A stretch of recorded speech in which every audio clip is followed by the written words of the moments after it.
सुर में गाना सीखिए पाधानीसा ऐप के साथ। AI powered personal music teacher from Saregama. प्रिय मित्रों, हम में से हर किसी को यही लगता है कि हमारे साथ गलत हुआ है। हर किसी को लगता है कि किसी ने उनके साथ गलत किया है। आप किसी से भी बात करिए, अपने जीवन के दुखों, अपनी प्रॉब्लम्स, अपनी सिचुएशन के लिए वो आपको कितने ही नाम गिनवा देंगे। हो सकता है कि यह सही हो कि आपके साथ सच में किसी ने गलत किया हो, जिससे आपको हानि पहुंची हो, पर क्या आप में उसको क्षमा करने की शक्ति है? दोस्तों, क्षमा करना वीर का ही काम है। डरपोक या कायर तो बस दोष देते रहते हैं, परंतु जो क्षमा करके आगे बढ़ जाते हैं वो अपनी प्रॉब्लम्स, अपनी स्थिति से बंधे नहीं रहते। उनमें उसे बदलने की शक्ति होती है। जी हां दोस्तों, मैं शैलेंद्र भारती आज ऐसी ही एक कथा लेकर के आपके सामने आया हूं। आज की कथा क्षमा की महानता को बता रही है। इतना ही नहीं, इसी क्षमा के कारण कैसे क्रोध को छोड़ इस महान व्यक्ति ने विष्णु पुराण की रचना की।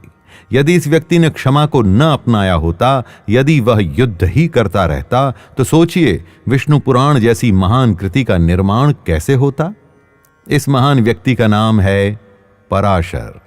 जी हां, यही पराशर हैं जो विष्णु पुराण के रचयिता भी हैं।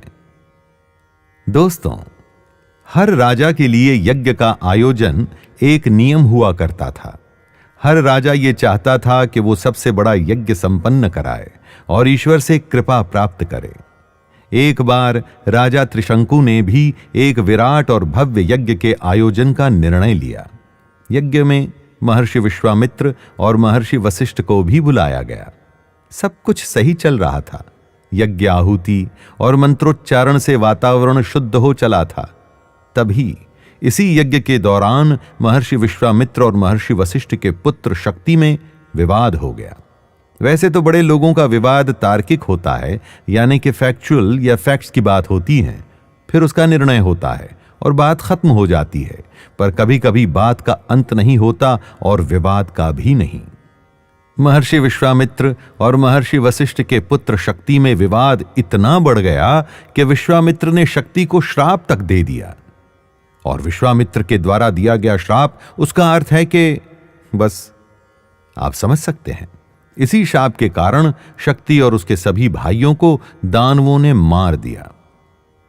बात वैसे तो आगे भी बढ़ सकती थी, परंतु महर्षि वशिष्ठ क्षमा की मूर्ति थे। इस कारण से इस विवाद का शक्ति की मृत्यु के साथ ही अंत हो गया। महर्षि वशिष्ठ जी बहुत बड़े ज्ञानी थे। वो सहन कर गए, लेकिन उनके परिवार में कोहराम मच गया। वशिष्ठ जी की पत्नी अरुंधति और शक्ति की पत्नी शोक में डूब गई। महर्षि वशिष्ठ ने उन्हें धीरज बंधाने की पूरी कोशिश की। तब शक्ति की पत्नी ने सबको बताया कि उनके गर्भ में एक बालक है। पोते का जन्म हुआ। महर्षि वशिष्ठ ने उसका नाम पराशर रखा। पराशर जब बड़ा हुआ तो उसने अपने पिता के बारे में पूछा। प्रश्न के बारे में हो सकता है कि वो बचपन से ही उसके मन में हो, परंतु उसने पूछने की हिम्मत बड़े होने के बाद की। माता ने पराशर को पूरी बात कह बताई। नव युवक में धैर्य की कमी तो होती ही है और अति उत्साही भी होते हैं। ऐसा ही पराशर के साथ हुआ और उसे भयंकर क्रोध आ गया। उसी समय पराशर ने भगवान शंकर की तपस्या आरंभ कर दी। तपस्या से उन्होंने कई शक्तियां प्राप्त की। इन शक्तियों का लक्ष्य था युद्ध, अपने पिता की मृत्यु का प्रतिशोध। इन शक्तियों का लक्ष्य था विश्व संहार। महर्षि वशिष्ठ ने पराशर को समझाने की बहुत कोशिश की, पर वो मन बना चुका था। उसके भीतर गहन दुख था कि उसके पिता के साथ बहुत गलत हुआ। उसका ही उसे प्रतिशोध लेना था, पर अपने प्रतिशोध के बदले पूरे विश्व का संहार करना कहां तक उचित था। महर्षि वशिष्ठ की यह बात उसकी समझ में आई। इससे वो थोड़ा शांत तो हुआ, पर उसके मन में जो घृणा थी वो कम नहीं हुई। पराशर ने अपनी विश्व संहार की योजना तो त्याग दी, परंतु राक्षसों को मारने का उसने प्रण कर लिया। इसी प्रण के चलते उसने राक्षस सत्र आरंभ किया।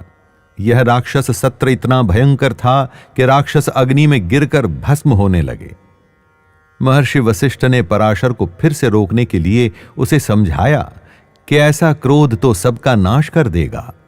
अपने कर्मों के अनुसार ही सबके साथ भला या बुरा होता है। सज्जन अपने मन की घृणा का अंत कर दूसरे को क्षमा कर देते हैं, इसी में उनकी सज्जनता होती है। आखिरकार अपने पितामह की बात का पराशर पर असर पड़ा। उसने राक्षस सत्र को अंत कर दिया। विश्व एक भयंकर युद्ध से बच चुका था।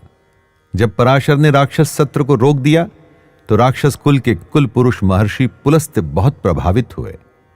वे स्वयं आए और उन्होंने पराशर को आशीर्वाद देते हुए कहा कि अपने मन की घृणा का अंत करते हुए उसने प्रतिशोध की भावना का त्याग किया है। यह आसान काम नहीं होता। आशीर्वाद में उन्होंने कहा कि यह क्षमा पराशर के कुल के अनुरूप है और यह पराशर के गुणों में से एक गिना जाएगा। और आशीर्वाद के रूप में उन्होंने पराशर से कहा कि वो आगे जाकर विष्णु पुराण की रचना करेंगे।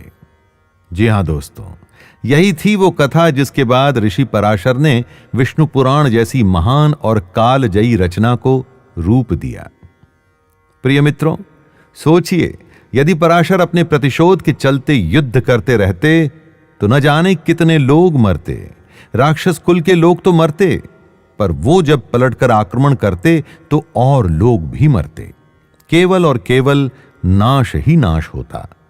पर पराशर ने जब क्षमा जैसे महान गुण को अपनाया, उन्होंने सकारात्मक होकर के अपनी शक्ति का सदुपयोग करने का सोचा, तो एक ऐसी रचना हमारे सामने आई जिससे हम आज भी शिक्षा ले रहे हैं और उन्हें याद कर रहे हैं।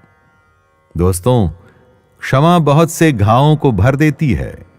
क्षमा के बाद आप अपनी परिस्थिति के लिए दूसरों को दोष न देते हुए उत्तरदायित्व अपने ऊपर लेते हैं और यही वीरता की निशानी होती है। तो प्रिय मित्रों, आगे से एक बात अवश्य याद रखिएगा, कोई कितना भी बुरा करे, कोई कितना भी भला करे, हमें निर्लेप रहना है।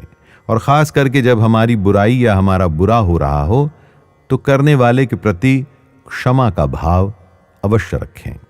कोशिश करिएगा, एक दिन सफल अवश्य होंगे। इसी आशा के साथ मैं शैलेंद्र भारती आपसे आज्ञा चाहता हूं। धन्यवाद।